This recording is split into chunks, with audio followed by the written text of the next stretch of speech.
lots of pictures. We will start the actual tour about halfway down the stairs.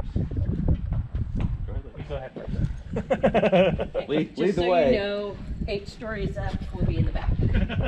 I'll be back there with you. Go ahead. Just to lead the way.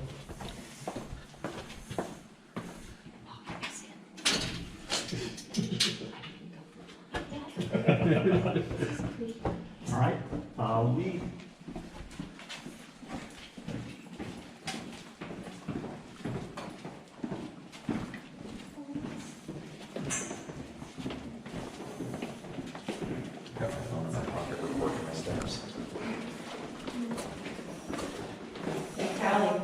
we're really trying to move it into that deep dark hole with 4 strangers. And they're all men. Remember, your mom did that. Rush into that. She thought it was a great idea. I'll see Jimmy working.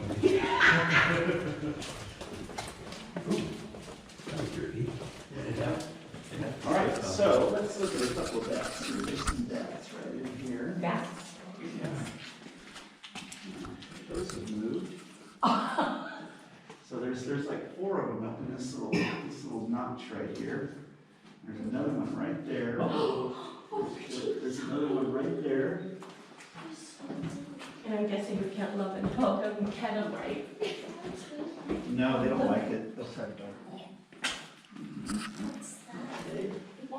Get there. Nope.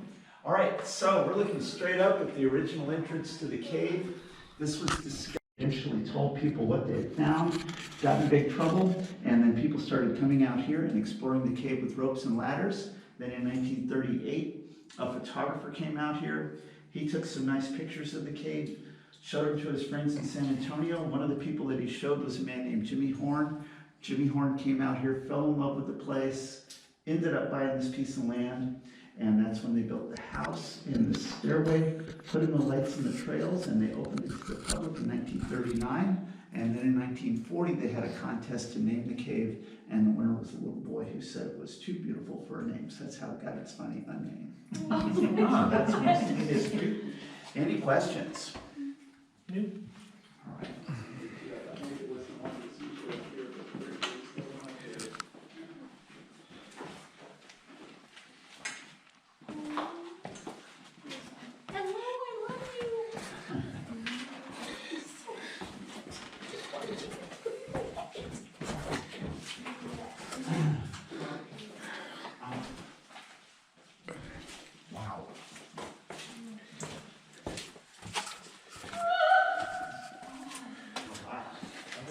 I'll give you a chance to sing later on.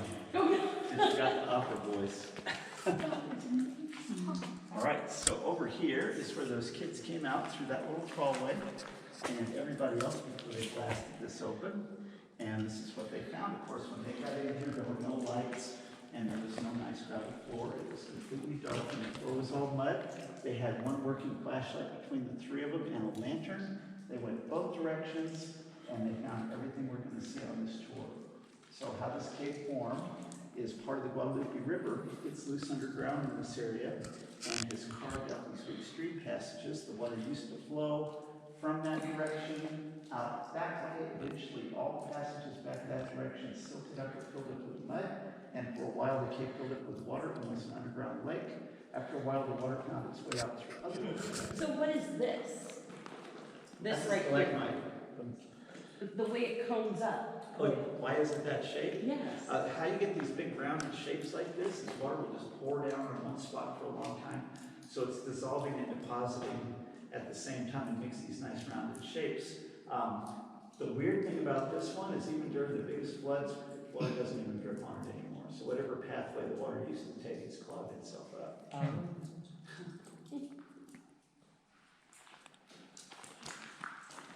All right, so the layers are hollow in the middle and water drips down the center. And how these things form is you get a drop of water on the ceiling. As that drop sits there, a little ring of calcite crystals forms around the outside of the drop. Next drop comes along, leaves another little ring. Millions of drops later, you get a nice long hollow tube, just about as big around as a drop of water. And eventually these will clog up, and as they clog up, water starts oozing out the sides and forming these really strange things called helictites. And helictites can grow any direction you can imagine. They'll go up, down, sideways, make loops and spirals. You see them all in here. And another interesting thing that happens is water will run down the wall, and it'll leave a trail. Eventually that trail will turn into a nice curtain or drapery formation. And this cave has more of these draperies than I've seen anywhere. They're just all over in here. And then this area over here, stuck out, and it looks much better without all the gravel in it. Any questions? All right, this one's really pretty. This is a nice one to do a picture of.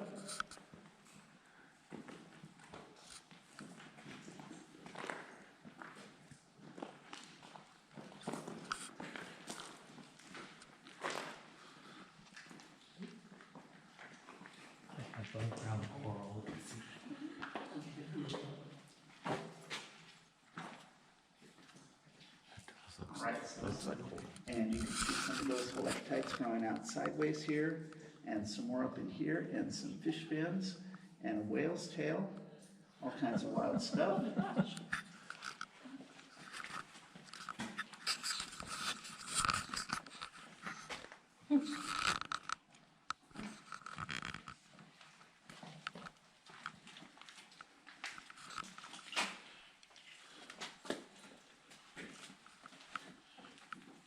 So an interesting thing about this group.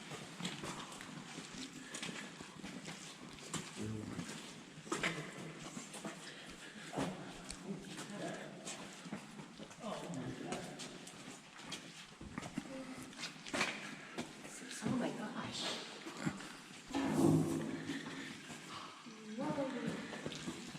All right, so over here is the spring that formed all the pools on both sides of the hill. Pools and it's really nice when there's water in here. This top area up here used to be filled with gravel and had down solids, that's what they're standing on. Over the last couple of years, volunteers have been working on getting this stuff out, and there's much better without all the gravel in it. And we've been doing more restoration with that. Any questions? Why on earth would they fill all this with gravel? Just I wasn't part of that decision. They were probably thinking about how many people they could cram in here and not about conserving the cave. yeah.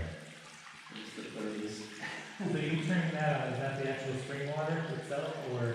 Well, no, it's when it hasn't been raining, we dry up completely. So Gotcha. It looks better when there's water. You always err on the side that makes things look better. Yep. One of the many things we did during the quarantine when we couldn't do anything else is stress our water. Next part is steeper than it looks and it's kind of slippery, so use that anchor.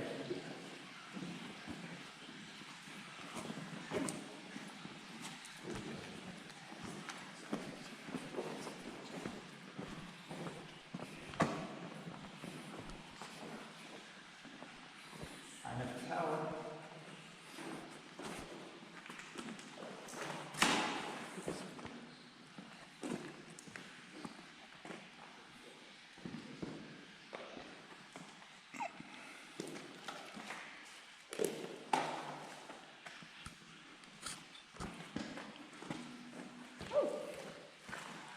All right, so this big pile of boulders here all used to be up in the ceiling, and this collapsed. You can see this one here rolled over on its way to the floor because it's got stalactites pointing up with stalagmites growing next to them. And this happened so long ago that the leaning tower burning here has grown on top of them. So again, I think we're safe. And this one over here is really beautiful too. If you want a really good picture of this one, you can stand over there by the wall. Just be careful on the slippery stuff, and I'll answer questions.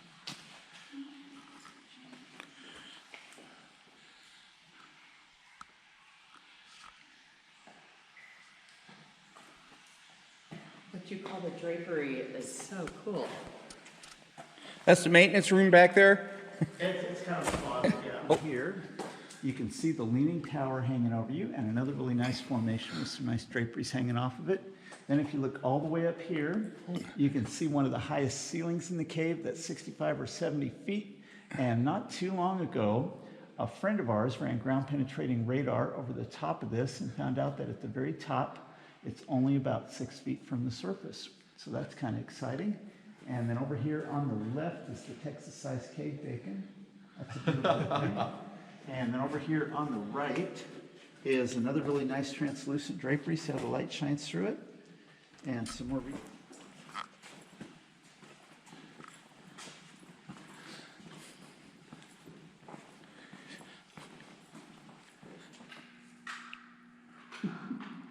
Ready, okay? That's funny. Yeah.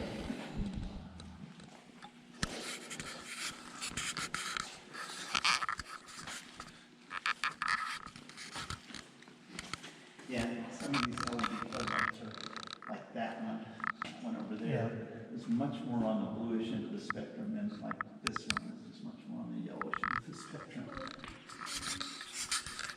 Anyway, this is one of my favorite things in the cave, this big bunch of draperies that folds together. And if you look at the whole thing together, it's a giant sheepdog. So there's his head, and there's his tail, and it's got legs and ears and a big tongue hanging out. And you're getting on a plane, that's gonna help too.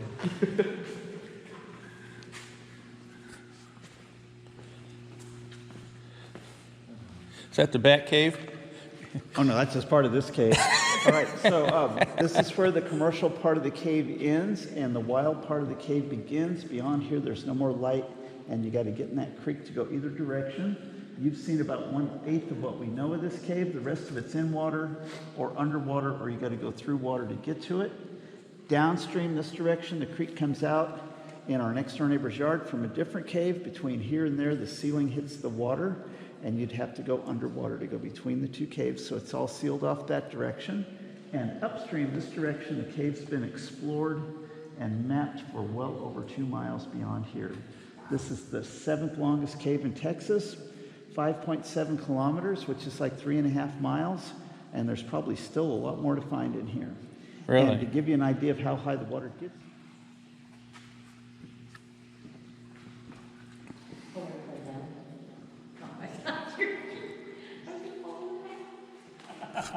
Mom, don't embarrass me.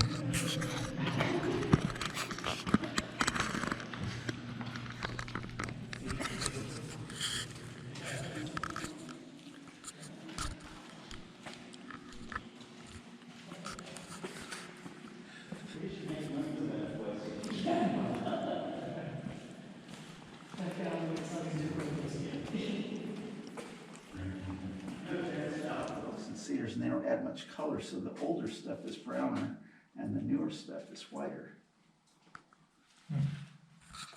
And the lights have a little bit to do with it, you know, because LEDs are more on the bluish end of the spectrum, and halogens are more on the yellowish end of the spectrum. So Oh, I know that, but the theory with paint colors. I painted gray. It's because you can't. Yeah.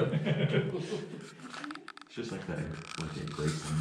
Have you ever, you know, I want to go back, because I didn't, we took tape, and you would have seen this one in the whole time.